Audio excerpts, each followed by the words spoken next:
Welcome to Conversations in the Closet with your host, motivational speaker, fitness expert, and fashion guru, Theresa Roemer.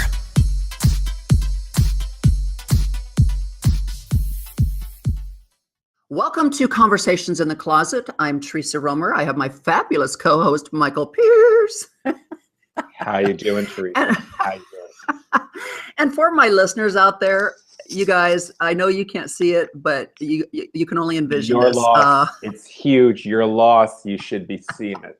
I'm fabulous. It's huge. So for the listeners that are out there that aren't seeing what we're seeing right now, we are going to be posting this podcast to my Facebook page. So for the listeners that want to see what we're seeing, you're going to have to tune into my Facebook page to catch this podcast also, so you can see the video because it's great. So let me set you up here. Michael Pearce looks to me like you're resembling. Gorgeous. I look amazing. I'm beautiful. I'm everything you promised you. I'm going to make America orange again. You're resembling Donald Trump today. Yes. Never let it be said that I don't pay up on a bet. And by the way, for your listeners, don't ever bet on a presidential election. It's a huge, huge mistake, like Gina huge. You must have worked on your talk. I did. I've been practicing for you. I've been practicing with the hands. I got a really big jacket, a bright orange face, and I have meetings all day today to go from this. So, I didn't think I was going to win. I bought it at the silly media, and I thought you'd be in a Talbot suit, and here I am in an orange face and a bad comb over. So as y'all know, Michael Pearce and I love to tag each other and antagonize each other and joke around. We love to joke. I mean, like, that's just us. And so, to make light of the presidential election, we decided we'd just make a friendly little bet. Not to say he was for Trump or Clinton, and I wasn't for Trump or Clinton. It just didn't matter. It was just the fact that we wanted to just do a little friendly bet. Yeah, we'll just have some fun because the elections were so stressful anyways. And so I went, okay, I'll just pick Trump. You pick Clinton. Okay, no big deal. And so the bet was that if Michael lost, he would have to dress up and look like Trump. And if I lost, I was going to have to wear a pantsuit like Hillary. The media lied to me. Damn it. So needless to say, Michael's looking like Trump today. Yes. Very orange. Yes, but that's not what you want to talk about. We don't want to talk about how gorgeous I look in a comb over an orange face, although I do look pretty. Not as pretty as you with the new hair, by the way. Oh, thank you. And so for the listeners also, I am sporting a new hairdo. So we went from long, straight hair, which I've had forever. I haven't had short hair since I was a junior in high school. So this is like look. It's a really good look. Thank you. So once again, if you want to see the new hairdo, you got to tune into my Facebook so you can see the podcast so that you can see the hairdo. But anyways, all of that aside, thank you, Michael, for owning up to your bet and your loss. Always. I love the fact that you took a presidential really hard time and made it into something fun and funny. So God love you for that. Yeah, we have to have fun. So with that said, today's podcast is basically, we're going to talk about how do you measure success? In dollars and cents? Well, how do you measure success? Like at what point in your life are you ever fully satisfied with your success? Oh God, never. Exactly. I mean, like, do you put something out there and say, okay, once I'm there, I'm going to be happy? Oh, if that were possible. Do you get to that point and then go, wow, I got here and I'm still not happy. I still want that out there. It's like, how do you measure success in your life? I actually made these checklists. This is going to show you how superficial I am. Like, I am so vain, but I made these to-do list of things to show I will be successful if, and I had them assigned at different age brackets, and they were so bad. I was like, have to have a BMW in my 20s. And then when I get to my 30s, that's when you're old. And that's when you go to a Mercedes. And I'm like, I have to find my 30s is old. I have to found my husband or wife and have gotten married and have gotten a new black Mercedes. It was really just stupid, superficial goals. Now I don't use those things as parameters. But I love what you're saying about you set a goal and achieve it, but you didn't stop there. You keep going. You would be bored to death if you stopped there. I can't see you stopping at anything. Well, that's just it. It was brought to my attention. Somebody said to me, okay, so you want to have you want to have your own podcast. Okay, well, now I have my own podcast. I'm still not happy. I want to be on TV. I'm going to be on TV, but it's kind of like, it's like, where am I finally going to be happy? Where is the point in my life where I'm going to finally feel like I'm successful? Back in the 90s when I had my health club chain and everything, it was like, surely I was going to be happy owning my own business finally and being a successful entrepreneur. But no, I reached that. And then I was like, okay, what's next? I want to ask you, what was the first time that you felt success? Because there's a lot of big milestones that have happened in your life. You've shared some of those. What was the moment you're like, holy cow, I feel I see success? I know mine. I can tell you mine's stupid, but. I think for the very first time in my life when I truly felt like I was successful was when I was able to get my SBA loan from the bank, which stands for Small Business Administrative Loan. I think when I got that and I was able to purchase my first gym, I was like, holy cow, my dream is coming true. Oh my God, What did you do to celebrate? When you got that approved, you're like, I'm getting into the gym, this dream of is coming together. What'd you do? When I got the news that I'd gotten my loan, I literally pulled my car over to the side of the road and cried. Not only cried for happiness, but cried like, oh crap. What now? What do I do now? It was kind of like, shit, this is what I've always dreamed of, but yet, what do I do now? Mm-hmm. So I don't know. I'm like, it scared the hell out of me. I mean, like I was finally getting what I wanted, but yet I was scared to death. Well, and you moved from that, built an empire out of it, and literally, we told before, like you had to live in there to save it. What point did you say, okay, I've achieved this, because you've transitioned from that to move on, to sell out of them? What made you decide to move on and to something new? Because that's other interesting thing, to build a success, to build an empire, and then say, you know what, I've had fun with it. Let's go try something else. That's really risky. Most people don't do that. Right. I back when I sold my health club chain, I was really not wanting to sell it. And I went to my mother one day and I said, this guy really wants to buy my chain. I don't know what to do.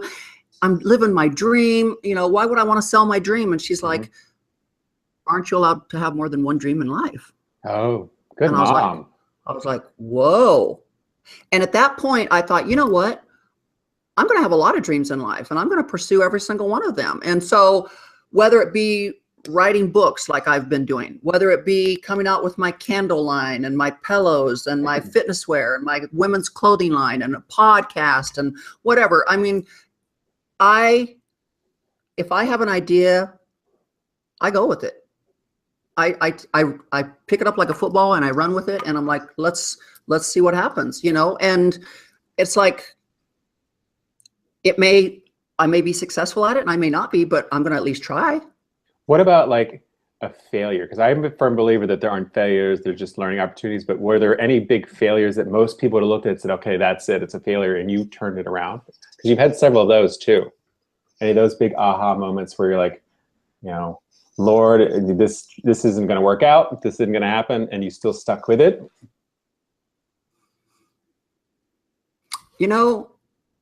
Pretty much everything I've ever set out to do, people have said, you're not going to be able to do that. That's not possible.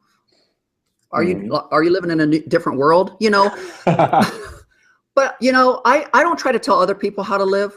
Yeah. I don't tell other people to, what dreams to pursue and what dreams not to pursue. Like you, when you finally became a lawyer, were you totally satisfied saying, hey, I'm finally at the epitome of my success? No, are you kidding? You're the lawyer. You're starting all over. You're like, I am broke. I've got law loans. I'm driving on a car that's got one hubcap. No.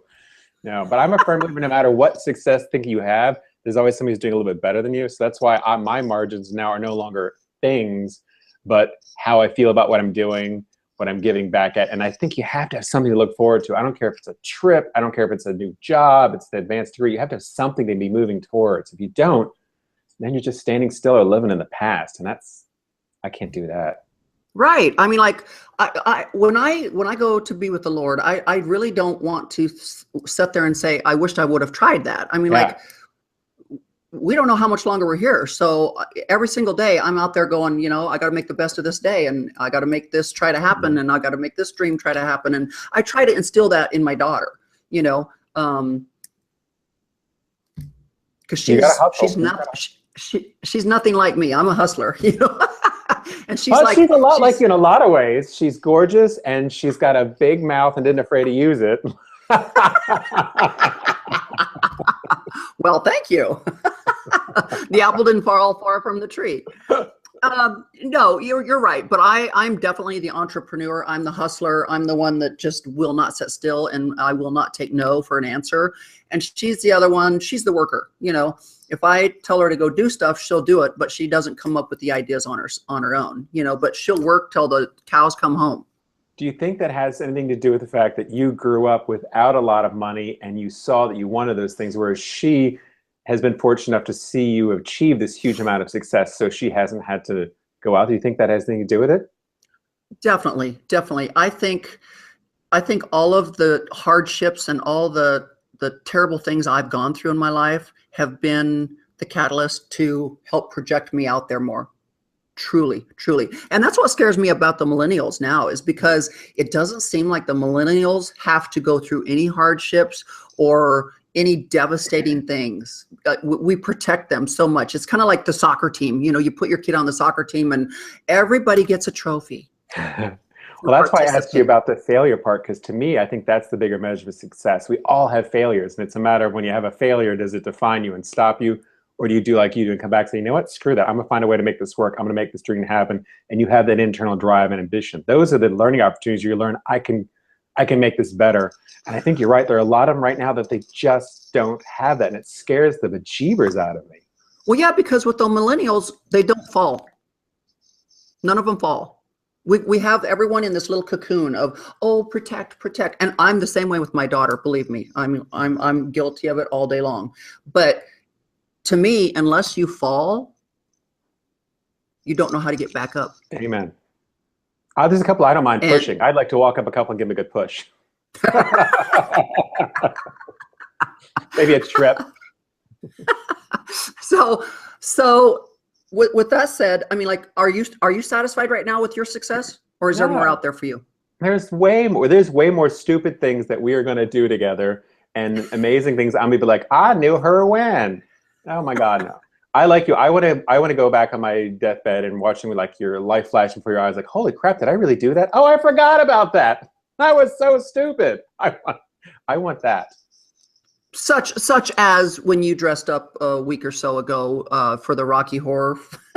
That was so embarrassing, by the way. I was mortified for that. I was so scared. And Stacy talked me into it, because I was like, okay, we're going on stage and you have to walk downtown, and I'm literally in panties. So I had to put like 2 layers of underwear so you didn't see all my gingerbread.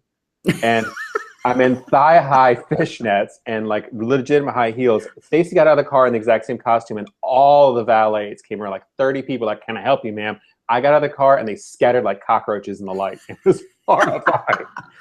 But the thing was that was something that you were completely taken out of your comfort zone for. I love that. I love doing anything that challenges, that scares you, as long as it doesn't hurt somebody. If it scares you a little, go for it. That's how you grow. Like you said, when you fall, you grow. It's not getting the trophy that helps you grow. Right. So the takeaway here that we're going to take away from this is I don't think you should ever feel satisfied. I think you should always feel hungry for what's next. Now I want my lunch. Thanks, Theresa. But I just don't think you should ever feel satisfied. I was asked a while back by a very famous person in New York City. They said, give me your greatest life achievement. And I said, I have too many to tell you about. And I've got way more on the horizon. So I don't think anyone should ever be defined by just having one great life achievement. I think we're allowed to have many. I know I've got many, and I've got many more planned on the horizon. So, any you want to share that are coming up? Maybe. Well, I am, there's currently a new reality TV show out there called Married to Medicine Houston. And I do have some spots where I'm in a few episodes on that. Yes, that'll be fun.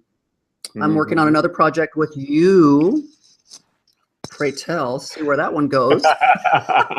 You have lots of pies going. We've got a lot of stuff brewing, and it looks like a lot of stuff's very promising. So because we can't reveal a lot, you guys will just have to stay tuned.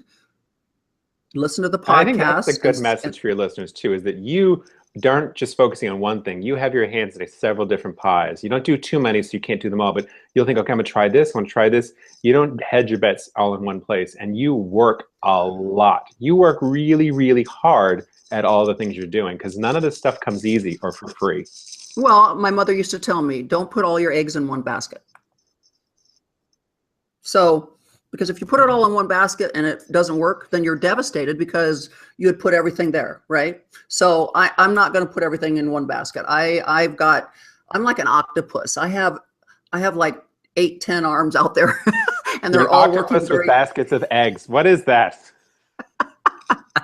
I don't put all my eggs in one basket because it's too heavy. And if you keep losing weight, you're going to be like someone else I know and weigh $120. Yay! I'm cheap. Believe me, there's a point where you don't want to get that skinny because then it ages you. Oh, well, that's why we have surgeons. I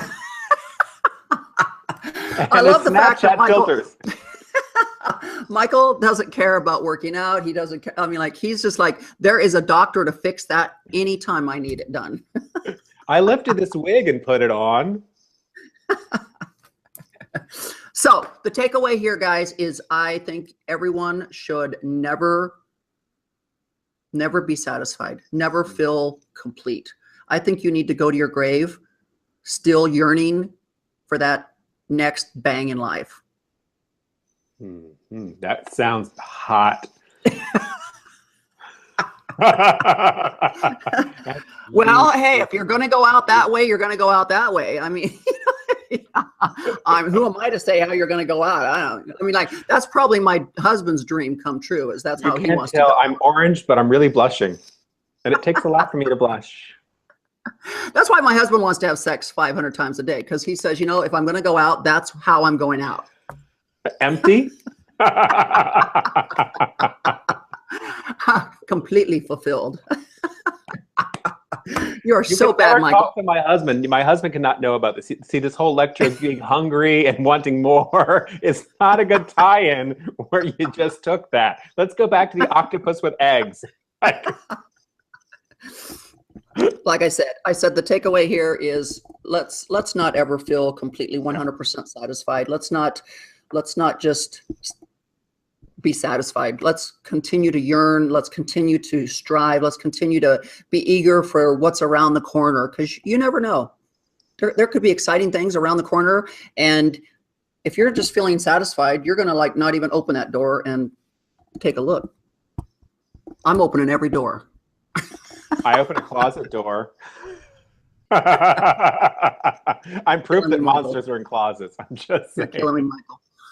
Anyways, I love you, Michael. I'm so grateful and happy that you had to fulfill that bet that we had, because you carried it off. You carried it off amazingly well. Thank you so much. Thank you so much. And once again, listeners, if you want to actually see this podcast, you're going to have to tune in to my Facebook page, Theresa Roemer, so that you can get a sneak peek of how we look when we're doing our podcast, because it's always amazing. It's always funny.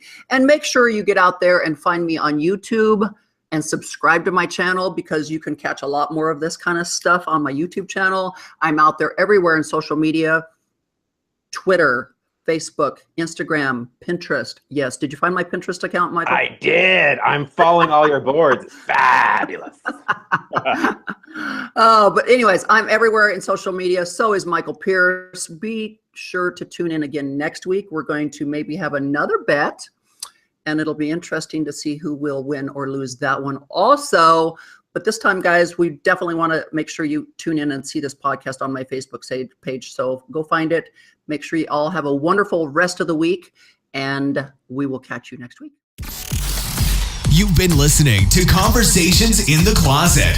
We will return again same time next week. Brought to you by NI30D Athletics.